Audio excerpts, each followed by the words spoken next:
My name is Ron Spessard. I've got something to say. Later, if you'd like to hear more or see more, I may be found at ronaldspessard.com. As for me, the Constitution, what follows is quite possibly the most beautiful single paragraph ever written, as it expresses the vision, the pathway, and the promise yet to be fulfilled. We, the people of the United States, in order to form a more perfect union, establish justice, ensure domestic tranquility, provide for the common defense, promote the general welfare, and secure the blessings of liberty to ourselves and our posterity, do ordain and establish this Constitution of the United States of America. Thus, the Constitution was introduced and signed into law in 1787. Many today, especially those who malign it mainly to promote special interests and personal bias, have never read it, studied it, or have a working knowledge of how our system of government is designed to work.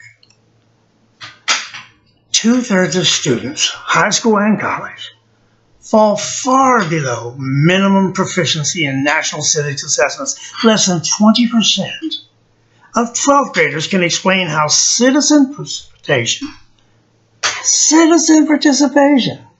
benefits democracy. Civics education, along with U.S. history, not social studies, must be mastered prior to high school graduation. The Constitution is not a code of laws or specific applications, but rather a set of principles, ethics, and standards by which a free people can govern themselves. People want to govern themselves and need to be armed with the power and the understanding of how the Constitution serves the people. It is the most powerful vision of individual liberty and personal freedom ever written, as well as the world's oldest and shortest national constitution. Currently, the courts improperly interpret, ignore, and apply constitutional standards separate from the principles set forth in the Declaration of Independence. They were designed to work together. This fact provides a set of ever-changing and unpredictable standards incapable of providing national security or continuity.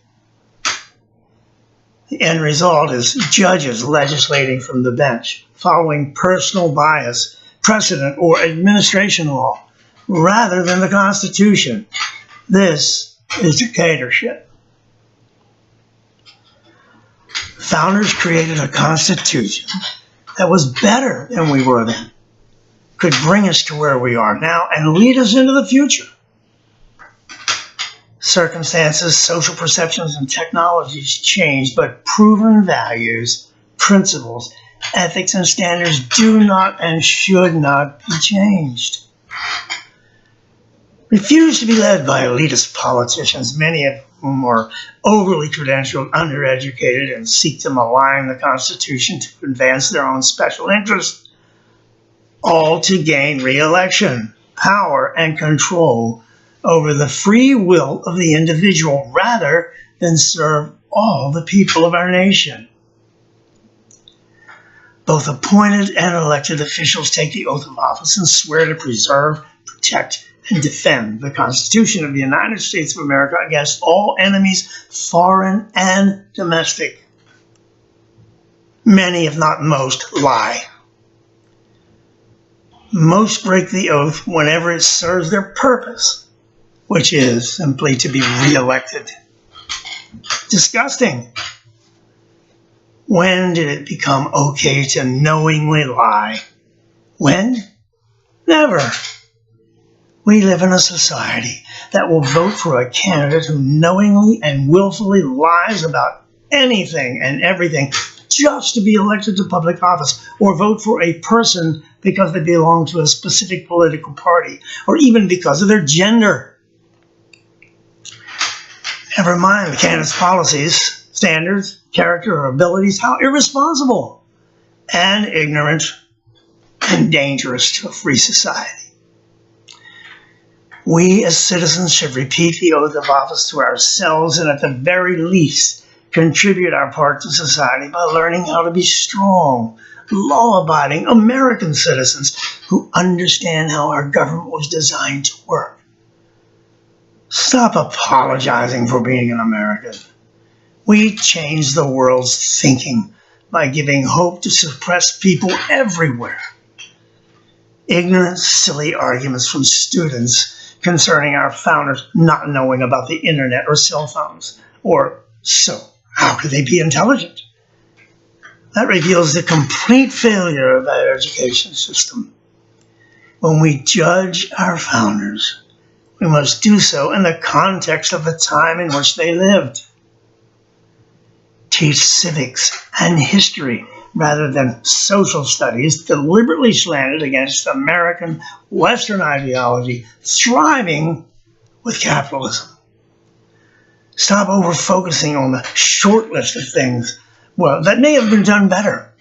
Teach the long list, showing how and why our original 13 colonies rose to be the world's only true superpower in just 242 years. Such things do not happen by chance, but by design. The Constitution has not failed the people. Rather, the people have failed the vision of the Constitution. The left cannot find common ground with the right on any major issue? Nonsense. They're cowardly. We were given common ground in 1787. The Constitution. It is the mortar that can hold us together. If change is needed or desired, we have an amendment process. Stay the course. Our nation has a long journey yet to come. Political correctness. As for me, I will never support or follow any individual or group that tells me what to see, hear, smell, taste, touch, or feel, or worse, what to think, how to think, what to say, or what to be. Nor will I allow others to define my character, ethics, or values by someone else's definition or standards. No, not going to have it. Political correctness is at the root of our society's inability to come together and resolve even simple, common sense issues. At its core, it is a social and emotional disorder, which makes hypocrites of us all, as it attempts to silence free speech, free will, individual liberty, and personal freedom. When in doubt about any social or political issue, always question the voice of the politician or lawyer and always listen to the voice of the common people. From the common people comes common sense. Common sense is a component of natural logic. From natural logic comes the ability to reason, to think for oneself, to be oneself. The answer to our social and political questions will be found only in this manner. Both adversity and necessity will demand it. The President. As for me, I did not send Donald Trump to Washington, D.C. to learn how our government works. I sent him to Washington, D.C. to change how our government works. I trust his motives. I see his results. With only an incredible 21 months, now more, in office and zero assistance from the Democrats' unrelenting, unsupported personal attacks supported by a disgusting Main Street media without journalistic conscience and certain cowardly Senate Republicans refusing to hear the will of the people, President Trump has accomplished more than Obama did in 8 painful years. Jobs, manufacturing, trade agreements, strong military, tax reform, partial health care reform, beyond all else. I respect results. Promises kept against all odds. Elitist politicians, you did not listen in 2016, and some of you still refuse to feel the pulse of the people. President Trump exposed Congress and judicial system completely out of touch with the mind and heart of Americans, as well as the original intent of the Constitution, both sides of the aisle. We now know which of you must be replaced, especially the Republicans in the Senate who refuse to follow the demands of the people. Build the wall, repeal, and completely replace Obamacare. Stop illegal immigration. These Republicans care only about re-election and power. They will learn hard lessons at the polls in 2018, and they did, but again in 2020. This is not their country. It's ours. It's mine. I am no one. I am everyone. I have no power, and yet I have all the power to effect change and remove and replace all of the deep state. I am we the people. Work with President Trump. The people will win. America will win. Second Amendment. As for me, my feelings about the Second Amendment, guns and the National Rifle Association, the NRA, I'm grateful for both. The right of the people to keep and bear arms shall not be infringed. Period. I'm a veteran, trained and very proficient with firearms, and have made it my responsibility to teach and train each member of my family to be able to defend and protect themselves. I respect and support law enforcement and first responders, but they will always arrive at a home invasion or other type of emergency after the fact. As a husband and father, I am the first line of defense against any threat or home invasion. It is irresponsible to think otherwise. Legally owned, registered firearms have saved countless lives. Fact. 96% of crimes committed with a firearm are done so with weapons illegally obtained. Taking away my right to own a gun will do nothing to stop criminals or terrorists or criminal degenerates from obtaining them. Choosing emotion, politics, and social control over facts and logic to make an argument to limit the Second Amendment demeans Americans and the right of law-abiding citizens to protect and defend themselves. As for the steps needed to protect our school children, there is only one effective solution: armed, trained guards and/or armed, trained teachers in our schools. Would you really rather huddle in a corner and listen to the cries for help from innocent children being shot, or take action, save lives, and stop the intruder? Really? Enough said. Period. Immigration. As for me,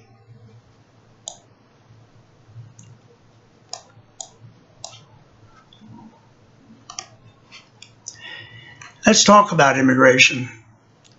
People seem to lose their minds on these areas.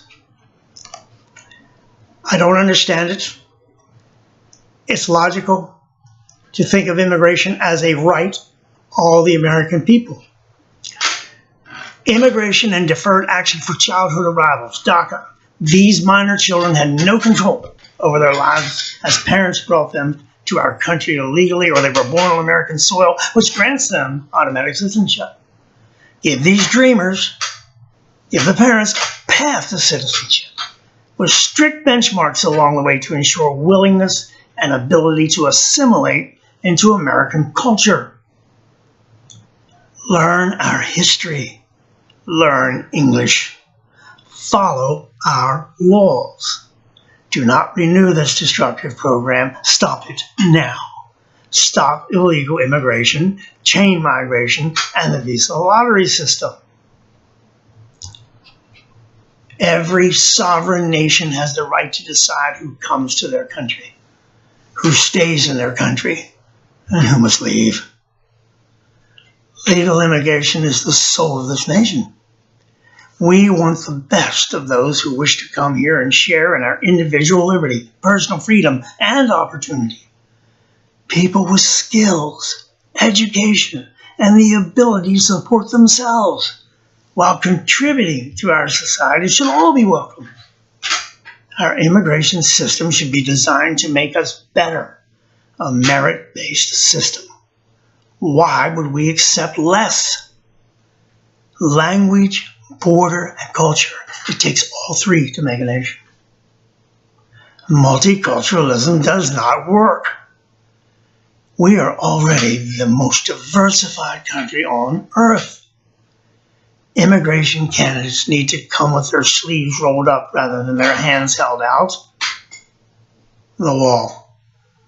Of course, build the wall. We need to know and control who is coming into our country and why. This is, after all, our country. Immigration cannot be the tool of the radical left used to change the face of this nation through social engineering. Race, religion, creed, culture, or gender should never be considered when granting admission to our country. The left does not care about the welfare of illegal immigrants or Muslim refugees. They care about the potential votes. The majority of illegals come not only from third world countries, but with a third world mentality. Many have only the equivalent of a third or fourth grade education in their country of origin. They can easily be swayed to the socialist side of the aisle. Always vote with the left and create enough power to disrupt accepted social policy and natural demographics. The thought of uncontrolled open borders would actually be silly, if not for being so irresponsible and dangerous. First Amendment. As for me, I fully support the First Amendment's right of peaceful assembly to protest government policies or regulations concerning any issue. However, showing up at such a protest, rally, or assembly with weapons, body armor, and physically attacking the opposition, destroying both public and private property, and assaulting police officers is not protected by the First Amendment. Lawless looters and rioters should be arrested and punished to the fullest extent of the law. Liberals believe that we experience crime, but we have no criminals. They support giving minority offenders a pass on committing minor and sometimes major crimes, rather than raising and teaching our children to respect law and order. It becomes hard to believe in our justice system when government officials in our top agencies, Federal Bureau of Investigation, Homeland Security, State Department, and Attorney General, have broken the law and betrayed the confidence and faith of the American people without penalty, without consequence. How can individual citizens expect justice when we witness total disregard for truth, law, and order, or consequences from our leadership? Elitist, radical, left-wing, anti-Western, anti-American, postmodern progressives usurp power by socially engineering the population. At this time, it should be very clear that had Hillary Clinton won the 2016 election, she would have occupied the White House, had people in place to transform our country, and install a completely fascist postmodern regime. With the Obama years and Hillary Clinton came the largest conspiracy ever attempted in our nation's history. We were a hair's breadth away from a knock on the door in the middle of the night, jackboots on the ground, machine guns, firing squads, and re-education camps for those of us with wrong political thinking. All those now proven guilty must be held accountable regardless of name, social position, or wealth. Equal justice under constitutional law. There can be no less. Nationalism. As for me, I support common sense American nationalism, not white nationalists, black nationalists, Hispanic nationalists, or Asian nationalists. These special interest groups or special voices serve only to further divide our nation.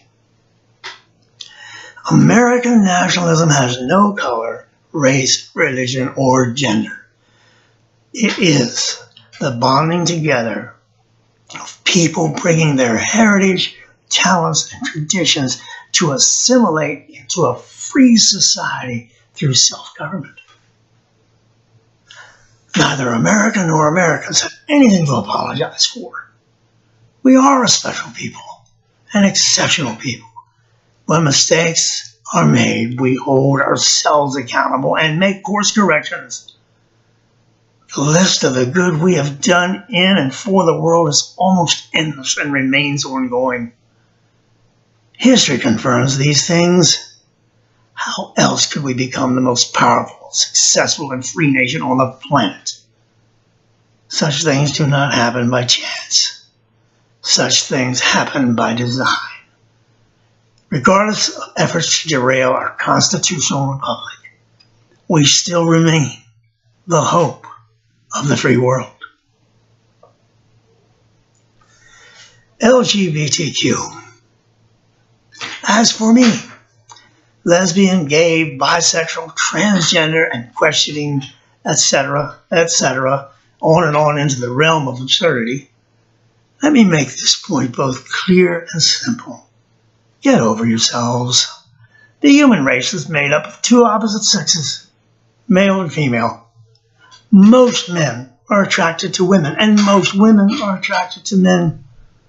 Exceptions represent less than 5% of our total population. Being gay or lesbian gives you neither special privilege nor special abilities. LGBTQ radicals make a lot of noise, but when you separate behavior from identity and factor in maturity, the percentage remains the same.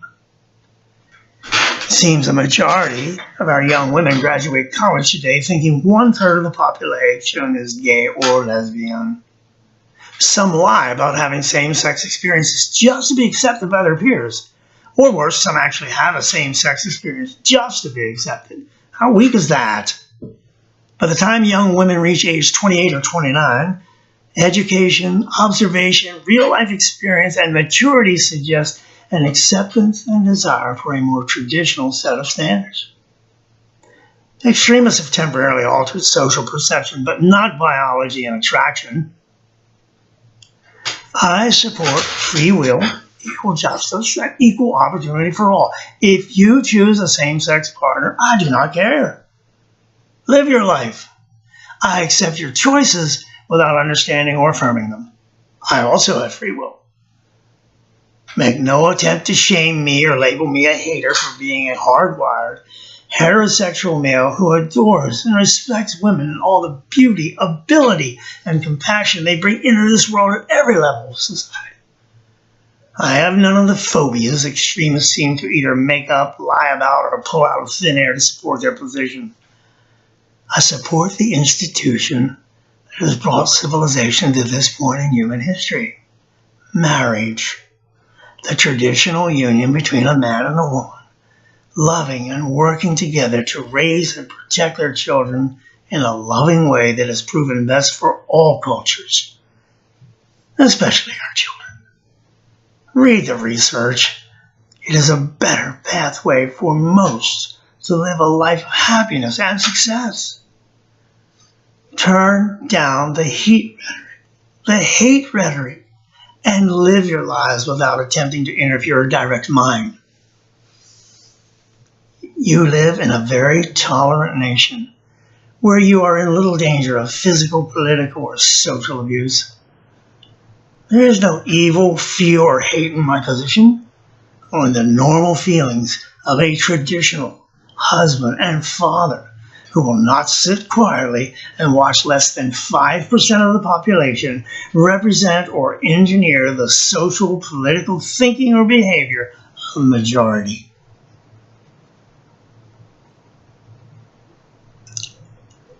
Education. As for me, with education, we need to forget for a moment that we currently teach as a historical timeline for the development of advanced civilizations, people living with walled cities, speaking a common language, engaging in commerce with others, etc., is off by at least 8 to 10,000 years. But that's another story for another time. We must begin with where we are now and decide how best to prepare our young students to move forward into rewarding, self-reliant, happy lives. Our time demands that we place our efforts into skills-based education with attention to the essentials like STEM, science, technology, engineering, and math, so as to compete on the national and world stage. All students with an interest, aptitude, or skills in these subjects should be placed in a classroom environment designed to encourage and develop concentrations in these disciplines. We should, however, not neglect the human side of our education and add the letter A to the basic core units of STEM, coming up with STEAM, the addition of the arts, music, literature, creative writing, poetry, painting, sculpture, dance, and more. All the things which bring human beauty and joy into our lives. Also required at both middle and high school levels should be effectively teaching how our government's designed to work and how each individual can and should participate to make it better. Teach United States along with world history rather than social studies, slanted toward a failed worldwide socialist experiment. And yes, at all grade levels, teach patriotism. Yes, seriously. Why indoctrinate students to hate their own country when there is so much good historical truth to share with them? Give at least equal time to the evolution of Western civilization, the ongoing pursuit of man's journey toward the desire for self-government. Students should understand the role of Hammurabi, Greek city-states, Greek historical thought, the Roman Republican Senate, the Magna Carta, British parliamentary procedure, and the American Declaration of Independence and Constitution, and much more. How can we know where we're going as a people and not know how we got here? Teach facts without personal bias or opinion, and the historical record will show that when mistakes were made, we made corrections and moved on. Students need and want to be proud of themselves and their country. Back to kindergarten. Teach manners at every grade level. How to be polite, courteous, and respectful to others seems to be a lost art. And can we please teach how to use appropriate language? It is considered so cool and sophisticated to use the F-bomb and the MF-bomb constantly. One would think a radical left-wing feminist would get great joy from walking into a middle school classroom and observing the entire class loudly reciting the 3 principal parts of speech for the F-bomb while the teacher looks on and smiles approvingly. Yes. Would it not make you proud? No. Disgusting. Choose another noun, or verb, or adjective, or gerund. It has become the defining go-to word for an entire generation. In real life, most of us find this language boring and stop listening to it when it is used. We hear nothing but entitled, uneducated, inappropriate babbling from rebellious children of all ages.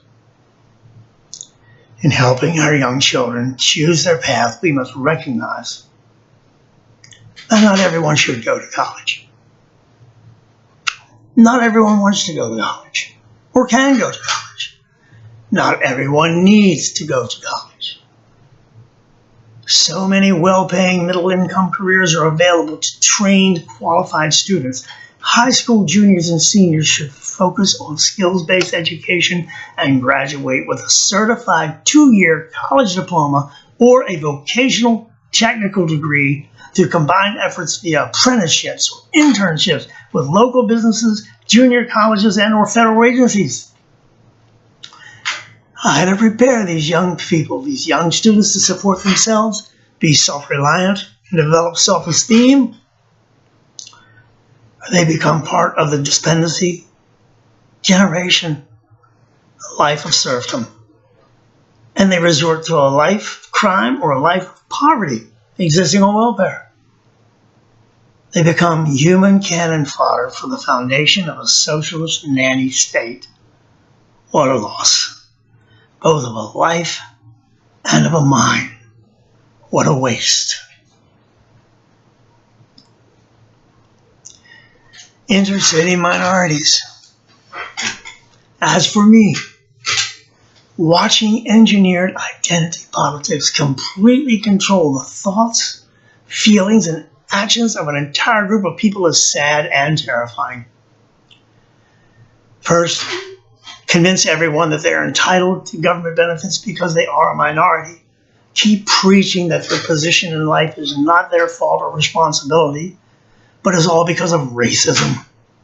Teach them to believe that they need the state to survive. They cannot live day to day without government and citizens. Keep repeating and teaching that everyone and everything is against them. So the radical left creates an attitude of dependency and racism. Now offer the solution, which is socialism. The state will take care of you, your food, your clothing, and your shelter, plus care and control of your children. A tragedy to watch. Generations have already been lost. The problems with our inner city black population are not economic, but rather attitudinal and cultural. It is simply a myth to assume that an individual must be black to understand these problems and provide solutions. However, if one insists on relying on black examples of proven leadership, the following list provides a top-notch place to begin. I have selected a small list of strong black American males, as the left has damaged and diminished the role of black men within the traditional family unit. Areas needing to be addressed by the community, actually all of our communities, include economics and benefits of capitalism. See Charles Payne. Traditional family values and character development. See Dr. Ben Carson. For the rule of law and social behavior, see Dan Bongino. Pride and self-discipline and service, see Alan West. The socialist fascist left continue to pursue economic and social policies that do not and cannot work. These politicians and community organizers care only about controlling people, staying in power, and directing your vote. The left offers nothing more. After decades of failure and failed policies, nothing has changed. They continue to remain in power by keeping victimhood and racism alive. The poverty and violence will be stopped and changed only when the people who live in these neighborhoods decide to stop it and gather courage to make things change. Pay no attention to radical feminists who glorify and praise single-parent households and motherhood. Community leaders need to stop romanticizing and justifying street life, gangs, and crime as a means for the youth to find a replacement for family, protection, and community. Emphasize respect for women, respect for fathers, respect for law enforcement, and respect for the traditional family unit, mother, father, children, and respect the need for education. These values work best to provide the opportunity for success and happiness in one's life. This is not theory. Decades of studies clearly show this to be true. These universal values and principles have no race, color, gender, or culture. They work for any and all who are willing to learn and apply them. Change is truly in the hands of the community. Socialism and capitalism. As for me, listening to young millennials declare themselves a democratic socialist makes me want to wrap my head with duct tape to keep it from exploding. There can be no true form of democracy in a socialist state. Demands for social justice through socialism is equally mind-blowing. They are not synonymous. Want social justice? The roadmap has been in front of us for over 237 years. Slowed by the radical left and the ignorant who follow their destructive rhetoric, we simply have not yet grown into our Constitution as individuals or as a nation. The late, great former Chief Justice Antonin Scalia stated it best with his simple, honest wisdom. The Constitution says what it means and means what it says. Conservative universal principles propelled by the law of economics fueling capitalism produces positive results for all people. Socialism is a means of controlling people, not a pathway to economic success, individual liberty, or personal freedom. Under the perception of giving unearned benefits to people, it actually takes away choice, determination, and ambition by telling you what you are worth.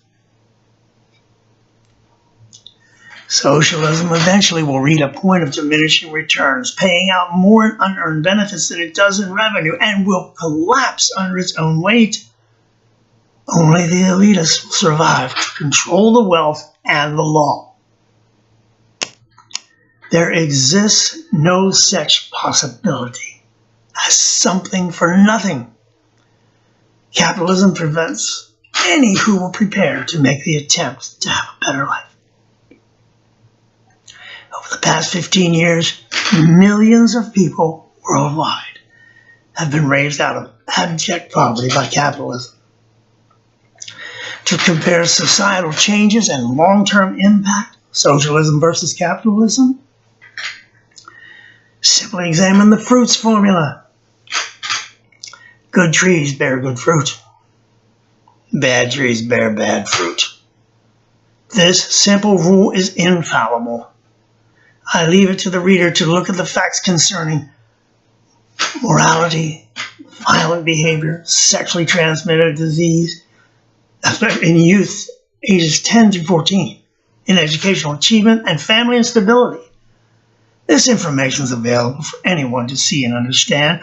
We used to be a better, more honest, and unified people.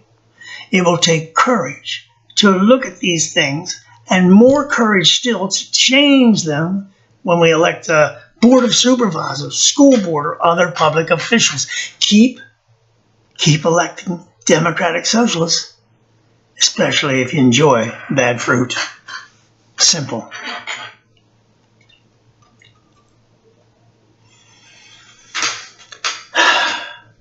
#MeToo. As for me, while attempting to make some sense of the left's confusing and contradictory statements to the contrary, I am grateful for the fact-based, emotionally honest writing and speeches of courageous author Heather MacDonald concerning the negative impact of the #MeToo movement. At first glance, #MeToo seems to be directed toward a cessation of sexual harassment in the workplace and our universities. This would certainly be a good thing.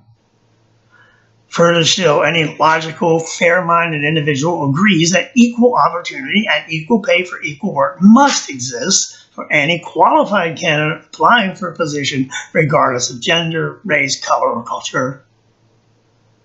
But let us look closer. #MeToo accepts the theory that all disparities in employment and institutional representation are because of harassment and bias, real or perceived. Really? Yes. The radical left-wing arm of the feminist movement immediately weaponized this concept, created a cult of victimization, and further embedded the destructive poison of identity politics into all areas of our society. Not surprisingly, this perception of bias is directly proportional to the number of years the perceiver has spent in an American university. At its core, the radical left of the feminist movement targets young women, convinces them that they are helpless victims falling prey to waves of really bad men sweeping across our nation and sexually abusing or assaulting them, and offers to become their voice and defender in society. Should a woman make an accusation of sexual abuse toward any man, she needs to be believed, must be believed. It is considered her truth. Without witnesses, evidence, proof, or legal due process, a man's life, profession, reputation, and family can be destroyed. There exists no such thing as her truth. There exists no such thing as his truth. There exists only the truth. The presumption of innocence must prevail, followed by legal due process. It must remain the hallmark of our justice system, our nation. In the larger scope and understanding of events, the radical left does not truly care about justice and choice for women. They care about getting your votes. Votes mean power, control, and money. Always. By following this narrative, you and I will never see or know the superior candidates passed over because of the drive for gender parity. The result overall can lead to only one conclusion: mediocrity. Both categories of alleged privilege, white and male, come together to form a power zone to fuel activists and enforce distortions in decision-making.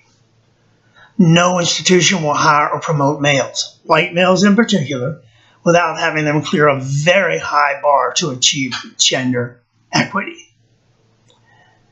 Introducing irrelevant criteria such as race and gender into any evaluation process ensures that you will end up with less qualified professionals and employees.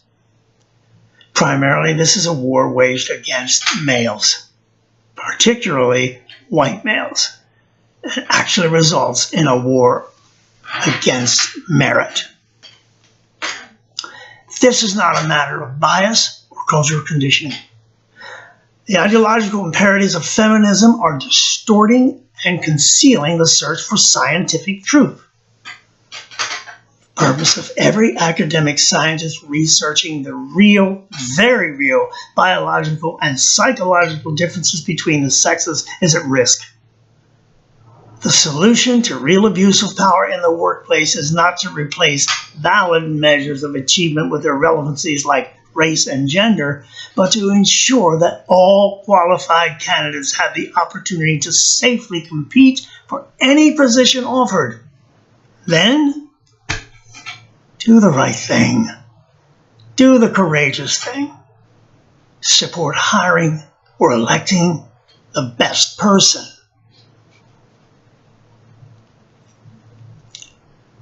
Personal pledge. As for me, compromise is a two-edged sword. When wielded properly, cuts evenly on both sides of the blade. In our society and our government, the blade is cut unevenly for far too long. After any major societal, political, or personal issue is agreed upon or compromised, the justice needle always comes to rest somewhere to the left of what had been the center. Enough. Even while on the downside of the mountain, I will resist all attempts by the left, our enemies of constitutional republic, foreign and domestic, to fundamentally change this nation, my country.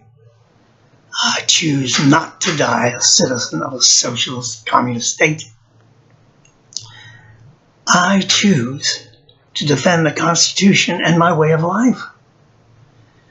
choose to provide for the safety of my wife and children by defending my home and my property, along with the innocent, the defenseless, and all that I love. I choose to utilize the essence of a partial quote from Chief Joseph of the Nez Perce Indian Tribe, 1889.